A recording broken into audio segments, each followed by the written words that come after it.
You're listening to Soundside. I'm Libby Denkman. People are clucking about the Little Red Hen. The cherished country music bar in Green Lake could close at the end of July after nearly 100 years in business. The Little Red Hen first opened its doors in 1933 in Phinney Ridge before moving to Green Lake. Today, the bar is a community hub where customers line dance, sing karaoke, and enjoy bluegrass jam sessions. Fun fact, it was also featured in the Stone Temple Pilots music video for the song Plush. Now, a lease dispute between the bar's owner and the landlord could shut it down. In response, community members and avid country music and dance fans have banded together to create the group Save the Hen, which is dedicated to keeping the bar open. Here to tell us more is Gage Clark, a Little Red Hen regular who's in on this effort. Hey, Gage, thank you for being here. Yeah, thank you, Libby. So how long have you been going to the Little Red Hen, and what drew you there in the first place? Sure thing. So I've been going for about 3 years, and one day I just stumbled across it. But I grew up in Wyoming, and as you can imagine, there was lots of country dancing there. And I grew up in a very rural town, so they were like legitimate barn dances, like in a barn, and animals close by and all of that stuff. And it was something where the older kids taught the younger kids. And so I did that for years and years and then had kind of fallen out of it, especially when I moved to Seattle because I didn't know that there was a place like the Little Red Hen. And so one day I wandered in, and I mean, within 20 seconds, I'm like, wow, this is the only place that I felt like that reminds me of home. And then saw all of the dancing and all of that and said, okay, well, this is the only place that makes me feel like I'm at home as well. So yeah, that's how I kind of stumbled into it. So you are a two-stepper primarily, I understand. Now, do you find that you meet a lot of people from different parts of the country who, like you, are looking for a piece of home, or are they Seattleites who are new to this type of dancing? It's truly people from all walks of life. You'll meet kids that, are not native to Seattle, but that came from, the rural areas of the Pacific Northwest, whether it's Montana, Wyoming, that sort of thing. And then you'll meet people from other countries. You'll meet people that have only, been in the city and then just found country dancing and fell completely in. Uh, what's kind of funny about the place is that that's kind of the joke is that you get pulled in. All of a sudden, you'll see somebody and you'll be like, "Oh, you're a new regular, aren't you? I've seen you here for 6 months," and they just get yeah, yanked into the hen, and then all of a sudden, time passes and you're a regular. And the Little Red Hen is something called a honky tonk. Do you have a definition for honky tonk to share with our West Coast audience that might be uneducated in these matters? Wow, that is a great question. That's yeah, it's kind of tricky to define. So, one, I would say that it's a place that has a community and a place, with a regular following. So I would argue that that's step number one. Second, honky tonks, traditionally have deep roots in country music. That's kind of another element. Third, I would make the argument, it's not a place oriented towards modern architecture or anything lavish or fancy. You are there for the people, not, the walls per se. And not saying there's Does that not mean it's a bit of a dive? a bit of a dive. Yes. Uh-huh. A beautiful dive, I would say, like gorgeous, stunning. In the best way possible, yes. Yes. Yeah. Uh-huh. Absolutely. So yeah, I would say that those are, some of the criteria behind it. What was your reaction when you heard that the Little Red Hen could potentially close, Gage? Oh my goodness. I felt my stomach drop, and then I swear I felt my throat drop to the bottom of my stomach that had just dropped. It's just something that I didn't think was possible because of how iconic the bar was, and then how much it meant to people. It was kind of an immediate feeling of instability and disbelief. And yeah, it was shocking to say the least, very shocking. And then how did the Save the Hen group come to be? Was it through conversations with regulars, or did somebody kind of, take the lead and start organizing? What's funny is it was before we knew it, there were just people on it. And so I don't think that there was any one given spark that did it. It was a brush fire that happened by multiple sparks. And then eventually, the fire all came together as we were comparing notes saying, okay, well, hey, XYZ, here's this idea, and let's go. So it was just people taking action right out of the gates and then coming together saying, okay, let's collaborate these efforts.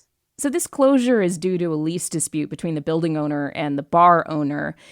How can a community group help in this kind of situation? I mean, what have you done so far to try to save the hen?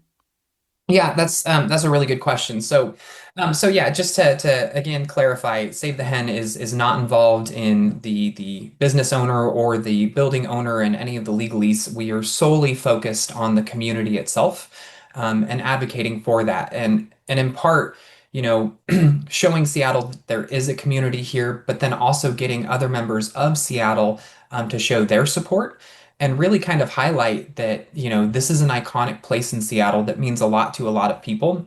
I always say this, but almost everyone I've met has either been to the Little Red Hen and knows of it, or knows of it and know that they'll be coming to the Little Red Hen at some point. And so really protecting that because it's a special spot in Seattle, both for the arts as far as music and dancing, but then also as far as community. You've got 7,000 signatures so far and counting on a petition, according to an update on July 24th. What kind of feeling does it give you when you see that many people stepping up and saying, yeah, we want this place to stay open? Well, there's two folds.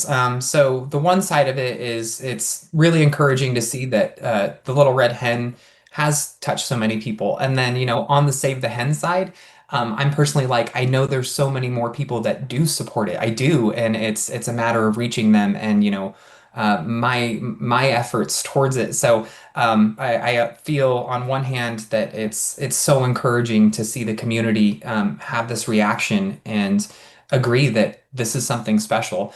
And then personally, there's a lot more work to do, and you need to find and reach more people and let them know what's going on. And so, for people who want to help, what can they do, Gage? Yep. So www.savethehen.com. You can hop on there. There's the petition. You can sign on to that.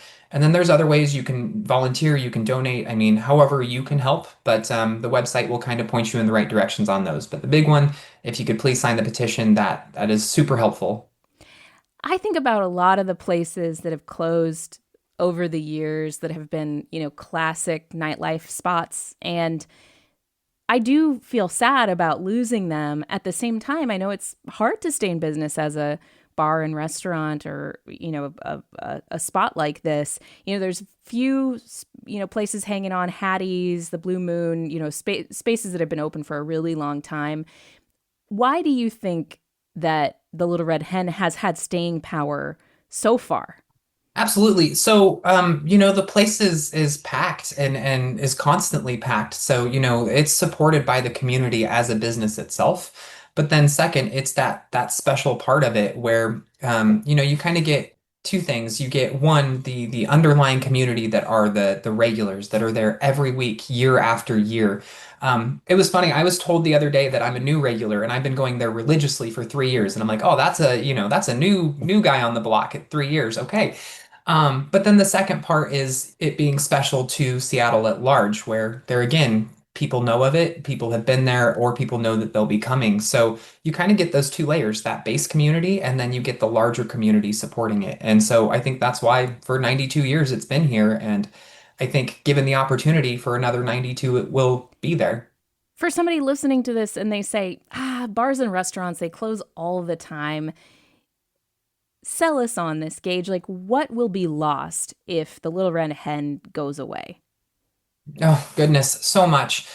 Um, so, the first thing is the arts. The Little Red Hen is a home to a ton of musicians and musicians of all levels, really established musicians, as well as musicians that, are just starting out.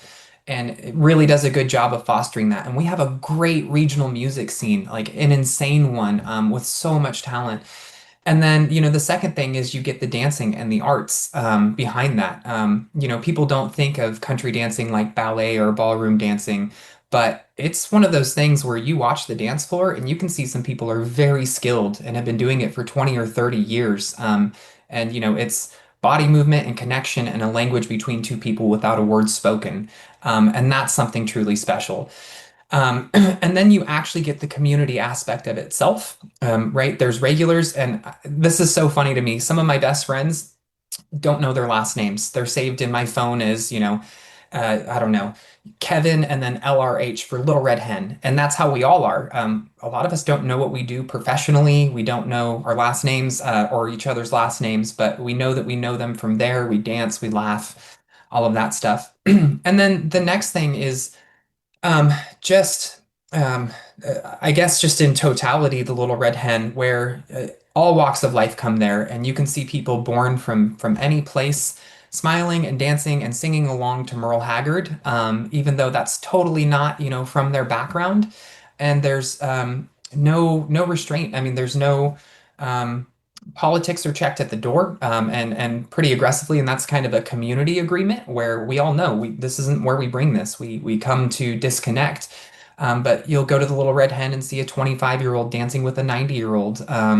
And there's no ageism, there's no yeah, like I said, barrier between any walk of life. Everyone's just there appreciating music, appreciating dancing, and honestly, yeah, that's kind of the only requirement to be there is if you can, of course, play nice, but enjoy music and dance. Everyone's welcome to the Little Red Hen, and it's really cool to see. Really cool to see.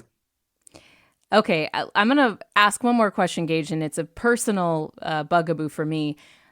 I love two-step. I love to watch it, but I am so intimidated to participate because people are good out on that dance floor.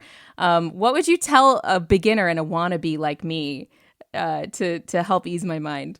Well, okay, so that one, you always have to start somewhere. None of the dancers out on the floor day one, had it completely down, anything like that. Two, it depends on if you're a lead or if you're a follow. So in country dancing, a lead orchestrates 100% of the dance, and the follow makes it look pretty. So there's this beautiful balance between it. So for follows, it's pretty easy to pick up. For leads, it's starting with the basics and building your base as you go. But I can tell you at the Little Red Hen, there have been dancers that are competitive dancers that go into two-step competitions. And then there's others where, it's their first night. But my thing with it is if you get the perfect dance, or if you have a dance where neither person's good, as long as both people walk away with a smile, it was a good dance.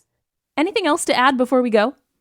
Yeah, sure thing. So kind of going back to, why is it special and the importance of it. Um, I truly believe that honky tonk culture and just honky tonks in general, especially ones that foster music and foster dance and the arts in a very, very true sense are kind of on the decline. I travel a lot for work, and my goal is in every given city to try to find one country dance. And I've been to 17 major cities in the last year, and I have only found two good country dances along the way. So the Little Red Hen truly is kind of, one of the last what I would consider true honky tonks around, where you have that traditional two-step music and that really good country music behind it. So that being part of it, I feel like it's really important to help preserve the culture behind that as well. Gage Clark is one of the patrons trying to save the Little Red Hen. What is that website again if people want to participate, Gage, and help out? Yep, it's savethehen.com. Savethehen.com. Thank you, Gage. Thank you. Put on my coat and dancing boots. I don't want to be alone. I find my way to the little. And thanks again to Gage Clark for joining us. Shout out to Freddie Luongo, who is singing the song you're hearing right now. It's called I Dance to Forget, and you might have seen him perform it recently at the Little Red Hen. Here inside, in this lonesome bar tonight, my heart's filled with regret.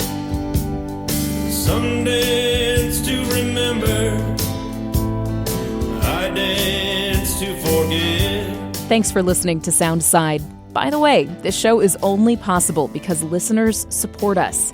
If you are able to give right now, check out the show notes for a link to donate. And don't forget, you can listen live on KUOW 94.9 FM Seattle at noon and 8 p.m. Monday through Thursday, or anytime online at KUOW.org.